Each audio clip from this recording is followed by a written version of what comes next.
All right, today we're jumping into one of the most intense and honestly challenging narratives in the entire Bible, the destruction of Sodom and Gomorrah from Genesis 19.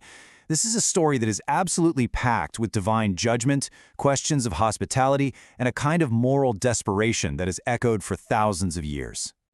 We're actually going to start at the end with the cataclysm itself. This image, fire and sulfur raining down from the sky. It's this terrifying conclusion that just hangs over every single event in the chapter. To really feel the weight of what's about to unfold, you have to know from the get-go where this is all headed. So to unpack this really complex chapter, we're going to walk through it piece by piece, just as it happens. We'll break it down into 5 key moments.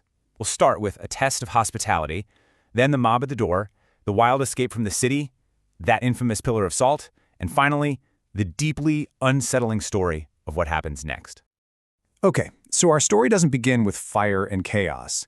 It actually begins with a simple act of welcome. It's getting dark in Sodom. 2 visitors, who we know are actually angels in disguise, arrive at the city gates. And the first person they meet is a man named Lot, who is about to face a massive test of his character. The moment Lot sees them, he jumps up and bows to the ground. He doesn't just invite them over, he practically pleads with them to come to his house, wash their feet, and spend the night where it's safe. He's adamant they don't stay out in the open city square. You can feel his urgency right away. Now this right here is the key to the whole story. Lot's actions, they aren't just him being a nice guy. He's fulfilling a sacred social duty. You got to remember, in the ancient Near East, a traveler's life often depended entirely on the kindness of strangers. So hospitality wasn't just polite, it was a cornerstone of honor and society. It was an absolute, non-negotiable obligation. And understanding this helps explain the desperate choices Lot is about to make.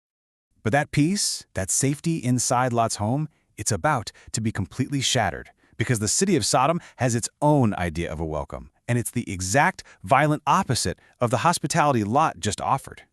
Before his guests can even get settled, the entire house is surrounded. And the Bible's incredibly specific here. It's not just a few thugs, it's all the people from every quarter, young and old. And their demand to know the visitors, well, that's a chilling biblical euphemism for a brutal, violent assault. This is the ultimate perversion of hospitality. Instead of protecting the stranger, the entire city wants to collectively violate them. And this is where the story takes a nosedive into something truly disturbing. To protect his guests, Lot actually goes outside, shuts the door behind him, and offers the mob his 2 virgin daughters instead. It's an unthinkable thing to do. But in his mind, his duty to protect the men who had come under the shelter of his roof was so absolute, so sacred, that he was willing to make this horrific sacrifice. So here you have it, the core conflict of the story laid bare. On one side, you have Lot, desperately clinging to the sacred code of honor. And on the other, you have the mob, who not only rejects that code, but turns on Lot himself. They see him as an outsider, a sojourner, and they basically shout, "Who are you to judge us? We'll treat you even worse than them." Just as the mob is about to break the door down, the visitors finally show their hand. They yank Lot back inside, slam the door shut, and then they strike the entire mob with blindness. Suddenly, this violent, raging crowd is just powerless, stumbling around in the dark, completely unable to even find a door they were about to smash in. So the immediate threat is gone, but now the angels reveal the real reason they came. The city's wickedness has reached its limit, and divine judgment isn't just on its way, it's here. The real crisis is just getting started. The angels give these urgent, life-or-death instructions. The rules are simple, and they are absolute. Grab your family. Get out, run to the mountains, don't stop anywhere, and whatever you do, do not look behind you. Your survival depends on following these rules perfectly. But when Lot runs to warn his future sons-in-law, the men who are engaged to his daughters, they laugh in his face. They think he's joking. A warning of total annihilation is just dismissed as a bad joke. And that disbelief, well, it turns out to be a fatal mistake. As the sun comes up, things start moving incredibly fast. Lot is actually hesitating. Can you believe it? He's still clinging to his life there. So the angels, in this act of what you could call forceful mercy, literally grab him, his wife, and his daughters by the hand and drag them out of the city. After a quick negotiation, they're allowed to run to a small town called Zor instead of the mountains. The very second the sun rises and they are safely inside that town, the judgment begins. And now we're here, the climax of the story, and truly one of the most haunting images in the entire Hebrew Bible. The judgment is unleashed, and we see the devastating price for breaking just one of the angel's rules.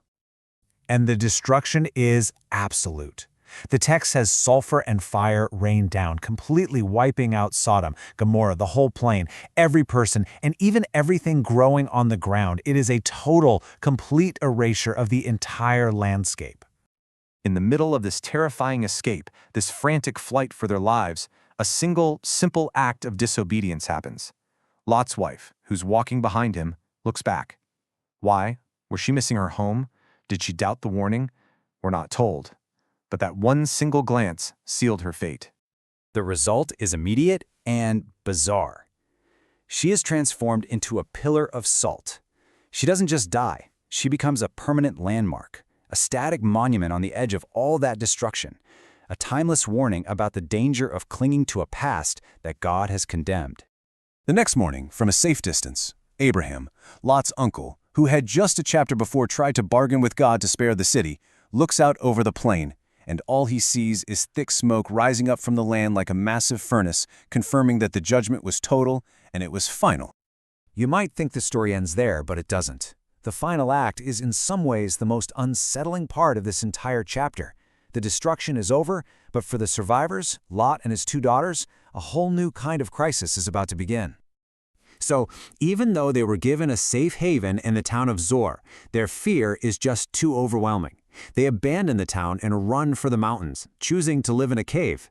This self-imposed isolation cuts them off from the rest of the world and sets the stage for a truly desperate decision. In the darkness of that cave, the daughters come to a terrible conclusion. They believe there is not a man on earth left to give them children. Thinking they are the last people alive, they come up with this shocking plan to preserve their family line. For 2 nights in a row, they get their father drunk, and without his knowledge, they lie with him.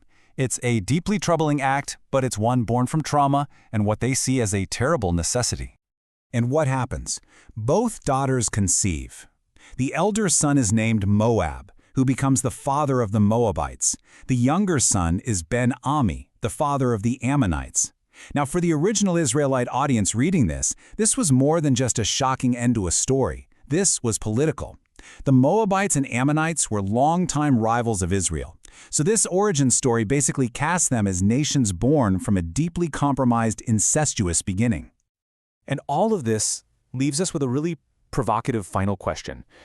Faced with what they thought was the literal end of the world, Lot's daughters crossed a fundamental moral line.